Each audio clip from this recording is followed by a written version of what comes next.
जय श्री कृष्ण, जय श्री श्याम।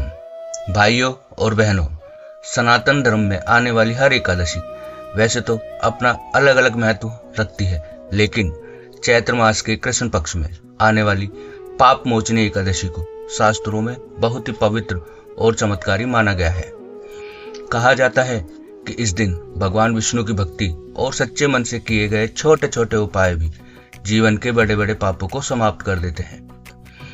भाइयों और बहनों, भगवान श्री कृष्ण के कलयुगी अवतार माने जाने वाले श्याम बाबा यानी खाटू श्याम जी को भी सच्चे भक्तों की पुकार तुरंत सुनने वाला माना जाता है। कहते हैं कि जो भक्त सच्चे दिल से श्याम बाबा को याद करता है उसकी लाज बाबा जरूर रखते हैं।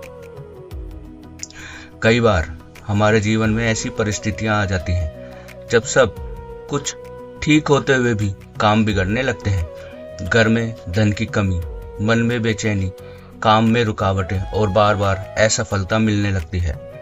शास्त्र कहते हैं यह सब कई बार हमारे पुराने कर्मों और पापों का भी परिणाम होता है।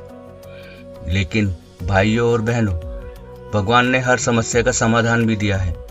पाप मोचनी एकादशी का दिन ऐसा ही एक अवसर है जो सच्चे मन से भगवान को याद करने पर जीवन के पाप धीरे धीरे समाप्त होने लगते हैं।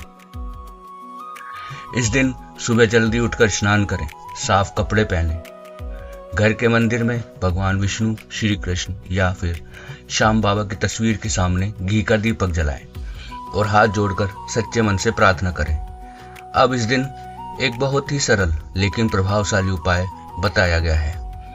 पूजा करते समय एक पीला फूल, थोड़ा सा चावल और एक तुलसी का पत्ता भगवान विष्णु या श्याम बाबा के चरणों में अर्पित करें।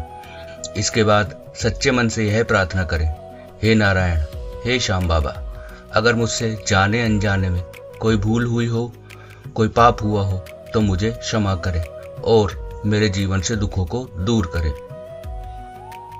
इसके बाद 108 बार ओम नमो भगवते वासुदेवाय नमः मंत्र का जाप करें और साथ ही साथ जय श्री श्याम का भी स्मरण करते रहें।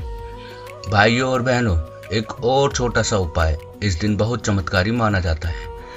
पाप मोचनी एकादशी की शाम को पीपल के पेड़ के नीचे घी का दीपक जलाएं और भगवान विष्णु के साथ साथ श्याम बाबा को भी याद करें।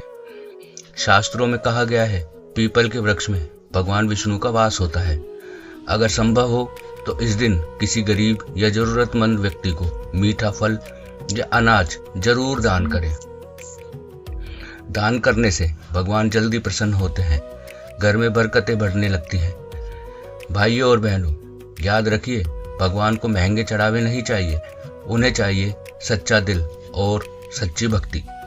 अगर आप सच्चे मन से इस पवित्र दिन भगवान विष्णु और श्याम बाबा को याद करते हैं तो धीरे धीरे आपके जीवन की परेशानियां भी कम होने लगती हैं।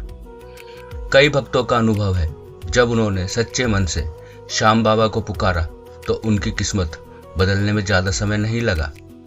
हो सकता है आज आप परेशान हो सकता है आपको लगे कि आपकी कोई नहीं सुन रहा, लेकिन याद रखिए, श्याम बाबा अपने भक्तों को कभी अकेला नहीं छोड़ते। इसलिए इस पाप मोचनी एकादशी के दिन सच्चे मन से भगवान को याद करें और विश्वास रखें, भगवान विष्णु और श्याम बाबा आपकी प्रार्थना जरूर सुनेंगे। अगर आप भी चाहते हैं श्याम बाबा की कृपा आपके जीवन पर बनी रहे तो कमेंट में जरूर लिखें, जय श्री श्याम। भगवान आपके जीवन को सुख, शांति और समृद्धि से भर दे।